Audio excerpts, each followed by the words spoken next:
801 비자나 100 영주권을 받았다 손치더라도 그 전에 관계가 소멸되어 버렸다면 여러분이 받은 영주권은 취소에 반갑습니다. 호주 변호사 박창민입니다. 저는 가정법을 다루고 있는 변호사는 아닙니다.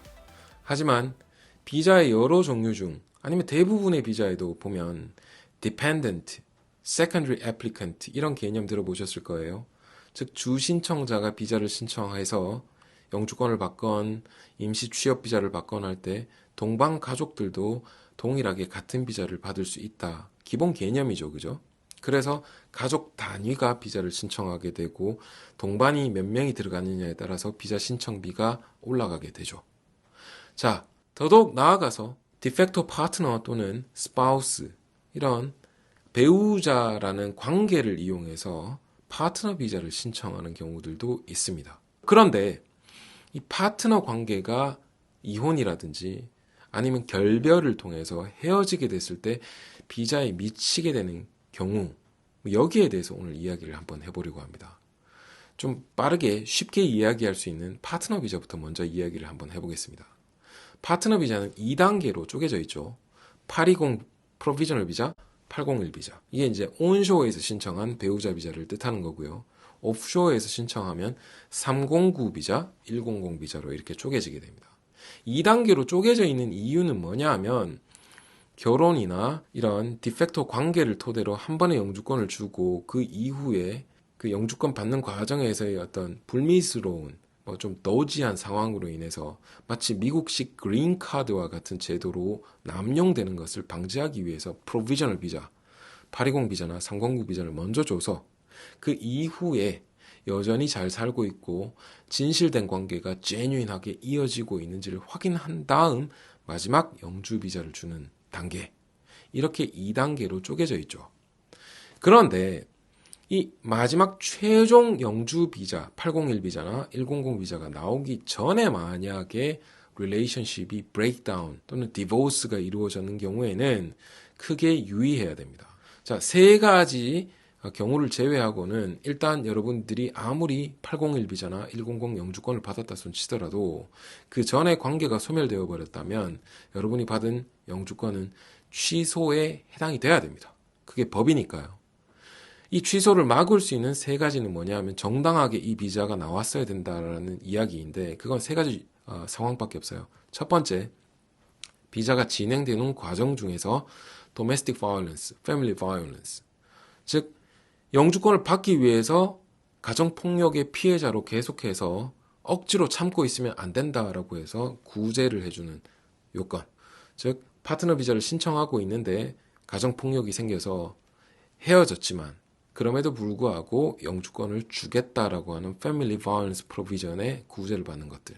두 번째는 스폰서가 도중에 사망을 해서 영주권 나오기 전에 사망을 해버렸다면 비자 줄 시점에 continuing 할 수가 없죠. 그죠? 사망해버렸으니까. 이 경우에도 내가 정상적인 801, 100 비자를 받을 수 있게 됩니다. 마지막으로는 스폰서 해줬던 파트너와 비자 신청자, 파트너 비자 신청자, 이 둘 사이에 자녀가 있는데 이 자녀에 해당되는 패밀리 코트의 오더, 커스터디 오더라든지 이런 오더가 정상적으로 있을 때 세 번째 구제를 통해서 비자 신청자가 비자를 받을 수 있게 됩니다. 그 외의 경우에는 그 전에 만약에 관계가 끝이 났다고 하면 받은 비자가 정상적으로 받은 비자가 아니라는 이야기가 되기 때문에 유의하셔야 됩니다. 그런데 만약에 비자가 다 나오고 그 이후에 관계가 헤어졌다.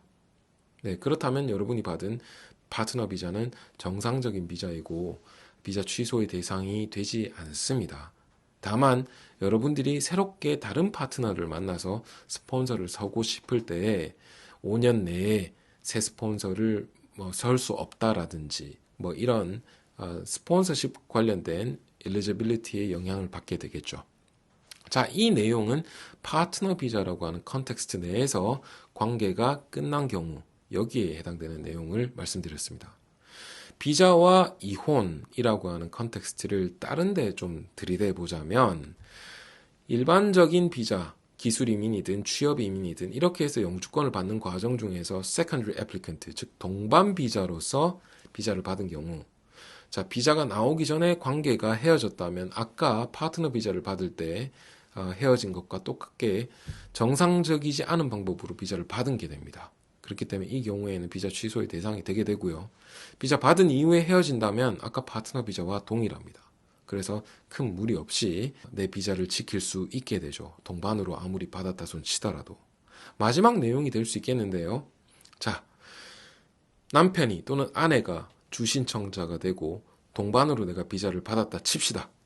그런데 이 주신청자가 비자를 받는 과정에서 거짓 서류나 잘못된 정보를 통해서 옳지 않은 방법으로 비자를 받아 주신청자의 비자가 취소되어 버렸다.